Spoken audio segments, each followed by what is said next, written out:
안녕하세요. 경북대 철학과 홍우람입니다. 지금 경북대 철학과는 갈등과 소통이라는 주제로 BK21 사업을 운영하고 있습니다. 그래서 오늘 저는 근대 철학에서 갈등이라는 주제로 이야기를 해보려고 합니다. 물론 근대 철학에서 갈등이라는 주제를 이 짧은 유튜브 영상에서 이야기하기에는 시간도 부족할 뿐만 아니라 제 능력도 부족하겠죠. 그러니 좀 특정한 주제에 초점을 맞춰서 범위를 좁혀야 할 텐데, 오늘 이 시간에서는 근대 철학에서는 잘 다루어지지 않는 한 철학자에 대해서 이야기를 해볼까 합니다. 바로 맨델스존이라는 철학자입니다. 잘 다루어지지 않는 철학자라고 하기에는 이름이 아주 익숙하시죠? 네, 맞습니다. 우리한테 결혼행진곡이라고 알려져 있는 바로 그 곡을 작곡한 이 작곡가 펠릭스 맨델스존과 이름이 같습니다. 사실 우리가 오늘 이야기하려고 하는 이 맨델스존이라는 철학자는 바로 그 작곡가 펠릭스 맨델스존의 할아버지 모세스 맨델스존입니다. 모세스 맨델스존은 18세기 독일 철학자입니다. 18세기 독일 철학자면 누가 떠오르시나요? 칸트가 떠오르시죠. 맨델스존은 칸트와 동시대에 활동했던 철학자입니다. 이 18세기 독일의 대표적인 철학자로 우리는 지금 칸트를 떠올리지만 18세기 독일 지식인들은 맨델스존을 칸트 못지않은 철학자, 혹은 오히려 칸트보다 더 뛰어난 철학자라고 평가했을지도 모릅니다. 실제로 맨델스존은 칸트보다 먼저 철학적 명성을 얻었고요. 칸트도 맨델스존을 당대의 대표적인 철학자로 존중했었습니다. 그렇다면 왜 저는 한때 유명했던 철학자 맨델스존에 대해서 이야기를 하려고 하는 걸까요? 맨델스존이 이 갈등이라는 주제와 무슨 상관이 있을까요? 이 점을 이해하기 위해서는 먼저 계몽주의에 대해서 살펴볼 필요가 있습니다. 잘 아시겠지만 칸트 그리고 맨델스존이 살았던 이 18세기 유럽은 계몽주의의 시대였습니다. 사실 계몽주의를 한마디로 정의하기는 어렵지만 계몽주의를 대표하는 특징 중 하나가 합리성이라는 점에는 의심의 여지가 없습니다. 영어에서나 독어에서나 불어에서나 계몽주의를 뜻하는 서양말은 대부분 빛과 관련이 되어 있습니다. 계몽주의는 바로 이성의 빛을 통해서 무지의 어둠에서 벗어날 수 있다는 믿음에서 비롯합니다. 다시 말하자면 이 계몽주의는 합리성을 통해서 미신, 관습, 전통 등의 기반을 둔 부당한 권위로부터 해방될 수 있다는 믿음에서 비롯합니다. 그리고 계몽주의는 그런 합리성 혹은 이성의 빛을 소수의 뛰어난 사람들만 가지고 있다고 믿지 않고요. 모든 인간이 공평하게 가지고 있다고 믿습니다. 근대 철학의 아버지라고 불리는 데카르트가 방법서설 첫 문장에서 양식, 즉 이성은 이 세상에서 가장 공평하게 분배되어 있는 것이다 라고 말한 것도 바로 그런 맥락에서 이해될 수 있습니다. 모든 사람이 합리적인 이성을 소유하고 있으니까 데카르트는 이성을 올바로 사용하는 방법만 제시할 수 있다면 모든 사람이 무지의 어둠에서 벗어나 빛나는 진리를 향해 나아갈 수 있다고 믿었던 거죠. 칸트도 마찬가지였습니다. 칸트는 계몽이란 무엇인가에 관한 답변이라는 유명한 글에서 감히 알려고 하라. 너 자신의 지성을 사용할 용기를 가져라. 이것이 계몽의 표어다라고 말합니다. 칸트에 따르면 자신의 이성을 사용하여 스스로 판단하고 행동하는 것이 인간으로서 성숙한 태도입니다. 자신의 이성을 제대로 사용하지 못하고 따라서 다른 어떤 권위에 의존해서 판단하고 행동하는 사람은 인간으로서 미성숙하다는 거죠. 계몽주의자로서 칸트는 다른 사람 혹은 다른 권위에 기대지 않고 자기 자신의 지성을 사용하는 결단과 용기를 가지라고 충고합니다. 그럼 이제 다시 한번 생각을 해볼까요? 유럽의 18세기는 계몽주의의 시대였습니다. 그리고 데카르트에서 칸트에 이르기까지 계몽주의는 이성을 가진 모든 개개인에게 각자 스스로 합리적으로 판단할 것을, 그래서 불합리한 관습이나 전통, 부당한 권위에서 벗어날 것을 요구합니다. 그렇다면 결국 18세기는 계몽주의의 시대였을 뿐만 아니라 갈등의 시대였음을 추측할 수 있습니다. 관습이나 전통의 뿌리를 둔 기존의 권위를 합리적으로 검증하고 인간과 사회를 변화시키고자 하는 그런 계몽주의의 흐름은 당연히 기존의 전통과 관습을 고수하고 기존의 권위를 옹호하려는 반계몽주의의 흐름을 마주할 수밖에 없으니까요.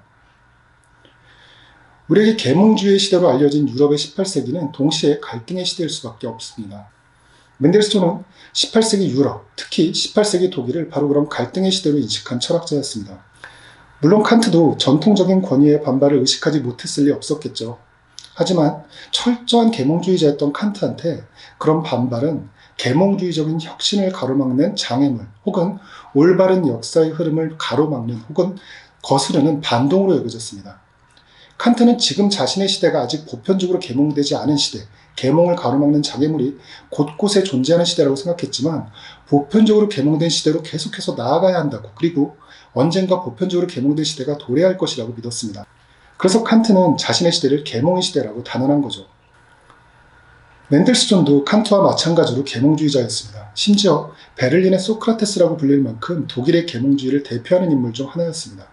하지만 그는 자신의 편지와 저작에 데사우의 모세라고 서명할 만큼 독실한 유대교인이기도 했습니다. 멘델스존에게 유대교의 교리와 원칙들은 이성의 빛에 의해 권위를 검증받을 그런 대상이 아니었습니다. 이는 단순히 그가 독실한 유대교인이기 때문이 아니라 유대교 자체가 유대 사회 혹은 유대 공동체의 오랜 역사적 경험의 산물이기 때문이었습니다. 물론 멘델스존도 계몽주의자로서 이성의 힘에 대해 신뢰하고 있었죠. 특히 이성은 인간의 근본적인 본성에 대한 지식을 제시할 수 있다고 굳게 믿었습니다. 그런데 한 걸음 더 나아가서 멘델스존은 그런 이성적 지식 혹은 합리적 지식은 인간 사회 혹은 공동체의 오랜 경험에 뿌리를 둔 전통적인 원칙들과 일치한다고 생각했습니다. 즉 멘델스존은 전통적인 윤리적 종교적 원칙들이 오랜 기간 사회와 공동체를 유지하는 데 기여했다는 그 사실 자체가 이미 그런 원칙들이 이성의 빛과 일치한다는 점을 보여준다고 믿었습니다. 멘델스존은 계몽주의자였음에도 불구하고 관습과 전통의 가치를 인정하고자 했던 거죠. 실제로 멘델스존은 전통적인 윤리적 종교적 원칙들이 그 사회와 공동체가 존속하는 데 필수적일 뿐만 아니라 그 자체로 합리적인 원칙들이라고 주장했습니다. 이성의 사변적인 지식과 전통적인 원칙들은 본래 일치한다고 주장했던 거죠. 하지만 멘델스존은 간혹 둘이 서로 심각하게 충돌하는 경우가 있다고 생각했습니다. 바로 이성이 인간 본성과 무관하게 지적 유희에 가까운 그런 사변적인 사고에 매몰릴 때가 바로 그런 경우입니다. 멘델스존은 그런 경우를 계몽의 오용이라고 불렀습니다. 이성이 과도한 계몽주의에 의해서 오용될 때, 그래서 인간 본성과 무관한 사변적 사고를 치달을 때 이성은 전통적인 원칙들과 충돌하고 갈등을 빚게 됩니다. 그래서 멘델스존은 이성을 신뢰하되 이성이 전통적 원칙들과 충돌할 만큼 오용되지 않도록 주의해야 한다고 경고합니다. 합리성을 신뢰하는 계몽주의자이면서도 전통적인 종교적 윤리적 원칙을 옹호하고자 했던 멘델스존은 언뜻 보기에 이도저도 아닌 우유부단한 철학자, 이성과 종교 혹은 혁신과 전통 사이에서 갈피를 잡지 못하고 우왕좌왕하는 철학자를 보이기도 합니다. 그리고 이런 불분명한 철학적인 입장은 멘델스존을 철학사에서 잊혀지게 만든 이유로 평가되기도 합니다. 그럼에도 멘델스존은 18세기 계몽주의와 반계몽주의의 갈등을 직접 몸과 마음으로 겪은 철학자입니다. 멘델스존에게 18세기는 칸트가 주장하듯이 계몽의 시대이기 이전에 오히려 갈등의 시대였던 거죠. 갈등의 시대를 몸소 겪으면서 멘델스존이 제시한 해결책은 합리성의 의미를 재구성하는 데에서 시작됩니다. 멘델스존이 보기에 기존의 철학자들은 합리성을 인도하는 지침이 오직 사변뿐이라고 생각했습니다. 계몽주의자들이 이성을 통해 사변적인 지식만을 극단적으로 추구하다 보니까 관념론이나 유물론 혹은 회의주의에 빠지게 되고 전통적인 윤리적 종교적 원칙들을 비판하고 거부하게 되었다는 게 바로 멘델스존의 생각이었던 거죠. 따라서 멘델스존은 합리성을 인도하는 지침은 사변과 더불어 상식이어야 한다고 주장했습니다. 다시 말해서 이성은 순수한 이론적 지식을 추구하는 사변적 측면만 가지는 것이 아니라 삶의 영위를 위해서 필요한 일상적 지식을 고수하는 상식적인 측면도 함께 가진다고 생각한 거죠. 계몽주의자들이 추구해야 할 합리성의 본질은 바로 사변과 상식이라는 이성의 두 측면이 조화를 이루도록 조율하는 데 있습니다. 그렇다면 갈등의 시대를 살아가는 계몽주의자들한테 전통적인 종교적 윤리적 원칙은 더 이상 계몽주의를 가로막는 장애물 혹은 극복해야 할 제약이 아닙니다. 오히려 삶의 영위를 위한 일상적 상식을 떠받치는 뿌리죠. 그러니 멘델스존이 보기에 계몽주의자의 최대 과제는 일상적인 상식을 지탱하는 전통적인 원칙들과 사변적이고 이론적인 지식을 적절하게 조율하는 데 있습니다. 그렇다면 과연 그런 조율을 어떻게 이루어나갈 수 있을까요? 멘델스존이 몸소 겪었듯이 18세기 유럽은 사회적 문화적 변화를 추구하자는 계몽주의적인 요구와 전통적인 가치와 원칙을 고수하자는 반계몽주의적 요구가 실제로 충돌하고 있었습니다. 이런 충돌 혹은 갈등 상황을 조율하기 위해서 멘델스존은 어떤 방법을 제시했을까요? 이 점에 대해서 분명하지는 않지만 아마도 멘델스존은 이성에 의한 철학적 반성을 해결책으로 제시한 것처럼 보입니다. 멘델스존이 보기에 애초에 이 갈등은 이성이 가진 두 측면의 충돌 혹은 갈등입니다. 따라서 그 갈등을 조율하고 해결하는 것도 역시 이성일 수밖에 없습니다. 그러기 위해서 이성은 우선 자신이 두 측면을 가지고 있다는 사실을 인정해야 합니다. 이성은 철저히 사변적일 수도 없고요. 철저히 상식적일 수도 없다는 것. 그리고 둘 사이에 갈등이 생길 경우에는 일단 한 발 물러나서 혹시 내가 어느 한 방향으로 극단적인 길을 걷고 있는 것은 아닌지 철학적으로 반성해 봐야 한다고 맨델스존은 생각했습니다. 이 모호한 해결책을 맨델스존은 가상의 이야기를 통해서 비유적으로 이야기합니다. 아들의 성년식 교육을 위한 강의를 엮은 책이죠. 아침 시간에서 맨델스존은 자기가 꾼 꿈 이야기를 들려줍니다. 꿈속에서 맨델스존은 두 명의 안내자와 함께 알프스 산을 여행하는데 어느 갈림길에 이르자 두 안내자는 각자 다른 길로 나아가고요. 맨델스존은 누구를 따라가야 할지 몰라서 고민하게 됩니다. 고민 중이던 바로 그때 누군가가 나타나서 맨델스존에게 이야기합니다. 그 사람은 우선 안내자들이 곧 돌아올 거라고 맨델스존을 안심시킵니다. 간혹 기다리지 않고 어느 한쪽을 성급하게 따라가는 경우에 문제가 커질 수도 있지만 참고 기다리다 보면 안내자들이 곧 돌아올 것이고 둘의 갈등과 엇갈림에 대해서 자기가 판정을 내려줄 테니까 걱정하지 말라는 거죠. 예상하시다시피 고민하는 맨델스존 앞에 등장한 인물, 두 안내자들의 갈등을 조율하고 판정을 내려줄 것이라는 바로 그 인물은 바로 이성입니다.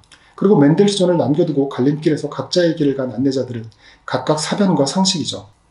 맨델스존에 따르면 사변과 상식 사이에는 간혹 사소한 갈등이 생겨나는데 이 사소한 갈등에 대한 이성적 반성 없이 어느 한쪽을 따라 계속해서 나아갈 경우에 둘의 갈등은 해결할 수 없을 만큼 커집니다.